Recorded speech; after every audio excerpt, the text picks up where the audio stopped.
राधा कृष्ण के प्रेम को आप सेक्स या वासना से जोड़ के देखते हैं? बिल्कुल नहीं। लेकिन एक वामपंथी महिला गीता यथार्थ ने राधा के प्रेम को नुसरत जहां टीएमसी की सांसद उसके सेक्स से जोड़ के देखा है और ये कहा है कि अगर नुसरत अपने पति के होते हुए किसी और से सेक्स कर सकती हैं तो आपको आपत्ति क्यों है? क्योंकि आपकी राधा ने भी ये काम किया है। तो प्लीज़ इस चर्चा को अंत तक जरूर सुनिएगा और कोशिश कीजिएगा कि इस वीडियो को शेयर और लाइक जरूर करें और इस चैनल को सब्सक्राइब जरूर करें ताकि हर वो व्यक्ति जो हिंदू आस्थाओं का अपमान कर रहा है उस तक ये वीडियो जरूर पहुंचे। हाय, मैं रवि की बसड़ में आपका स्वागत है। आज मैं बात करने वाला हूँ प्रेम और सेक्स के बारे में। इस तरह की चर्चा की आज बड़ी आवश्यकता आन पड़ी है। दरअसल सोशल मीडिया में बड़ी ही चर्चा में है नुसरत जहां। कौन है नुसरत जहां? जानते हैं आप? टीएमसी की सांसद जिन्होंने पिछले साल निखिल जैन के साथ सांप्रदायिक सद्भाव बढ़ाने के लिए प्रेम विवाह किया और उसकी बहुत चर्चा हुई। हालांकि कट्टरपंथी मुसलमानों ने इस विवाह का विरोध किया, आदतन कि कोई भी नहीं चाहता कि एक मुस्लिम महिला किसी हिंदू व्यक्ति से विवाह करे। फिलहाल ये शादी बड़ी चर्चा में रही। नुसरत जैन के इस बोल्ड स्टेप की प्रशंसा भी की गई थी, लेकिन आज ये चर्चा में सुनने में आया है कि वो माँ बन गई है और निखिल जैन ने ये कहा कि ये बेटा जो उनके पेट में है वो मेरा नहीं है। तो इसने एक बड़ी बहस को जन्म दिया। आप जितनी भी वामपंथी महिलाएं होती हैं वो फ्री सेक्स की बड़ी वकालत करती हैं। उनके लिए सेक्स का मतलब है औरत की आज़ादी, औरत की आधुनिकता। औरत की आधुनिकता, नंगेपन, फूहड़पन, बीड़ी पीना, सिगरेट पीना, शराब पीना, ये वामपंथी महिलाओं के लिए आज़ादी का प्रतीक है, औरतों के लिए। और जितना औरत सेक्स करेगी किसी भी पराये मर्द के साथ, बीड़ी पिएगी, शराब पिएगी, नंगापन दिखाएगी, रात को घूमेगी आवाराओं की तरह, तो वो औरत की आधुनिकता मानी जाती है वामपंथी महिलाओं की नज़र में। तो इस तरह की चर्चा मैं क्यों कर रहा हूँ? क्योंकि इस तरह की चर्चा इसलिए शुरू हुई है कि नुसरत जहां ने जब ये कहा है कि मैं कहीं और से अगर बच्चा पैदा कर रही हूँ तो इसमें किसी को क्या आपत्ति है, उनकी ट्रोलिंग शुरू हुई। क्योंकि सभ्य समाज में अगर एक पत्नी पति होते हुए किसी दूसरी जगह जाकर कहीं सेक्स करती है और बच्चा पैदा करती है तो निश्चित रूप से सभ्य समाज में इसको आप उचित नहीं कह सकते। ये सभ्य धारणाओं के भी खिलाफ है, ये एक सामाजिक धारणाओं के भी खिलाफ है। इस पर आप बहस कर सकते हैं, लेकिन यहाँ बात है सेक्स और प्रेम को समझने की।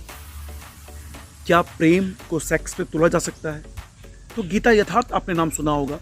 पिछले कुछ महीनों में वो बड़ी चर्चित रही थी।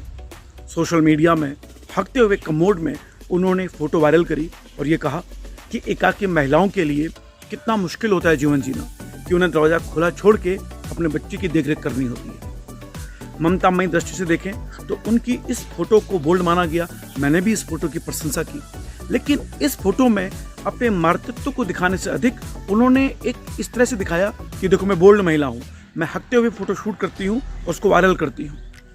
आज वो लिखती हैं सोशल मीडिया में और इस बात की पुष्टि भी होती है कि उन्होंने हकते हुए जो फोटो वायरल की थी अपनी, उसके पीछे मातृत्व की भावना नहीं थी, उस छपास रोग की भावना थी। वो इसलिए आज वो बड़े दौर से कह रही हैं कि देखो नुसरत जहां ने अगर बच्चा किया है, और इसका विरोध वो लोग कर रहे हैं जो राधा के प्रेम को महान मानते हैं और राधा ने अपना पति होते हुए किसी और से प्रेम किया। मैं इनसे ये कहना चाहता हूँ कि राधा और कृष्ण के निश्चल निष्पाप निवासना प्रेम को आप वासना से जोड़ रही हैं, सेक्स से जोड़ रही हैं। आपको ये भी नहीं पता कि उनका ये प्रेम उनके विवाह से पहले था। विवाह के बाद ना श्री कृष्ण कभी राधा से मिले, ना राधा कभी श्री कृष्ण से मिले। और आज समाज में जब राधा और कृष्ण के प्रेम की अनुभूति दी जाती है तो प्रेम को ये बताया जाता है कि प्रेम का मतलब पाना नहीं होता है। प्रेम का मतलब ये नहीं होता है कि अगर तू मेरी नहीं हुई तो किसी और की नहीं हो सकती। राधा और प्रेम को समझने के लिए आपको डूबना पड़ेगा राधा और प्रेम की भक्ति में। ये प्रेम वासना से बहुत दूर था और अब नुसरत के प्रेम से इसकी तुलना कर रही हैं, जबकि नुसरत ने सेक्स किया है, उसने सेक्स को ही प्रेम समझा है। सेक्स और प्रेम दो अलग अलग पहलू हैं। एक सिक्के के साथ भी इसको आप नहीं जोड़ सकते। लेकिन वामपंथी महिला को क्या करें, उनके लिए तो सेक्स प्राथमिकता है।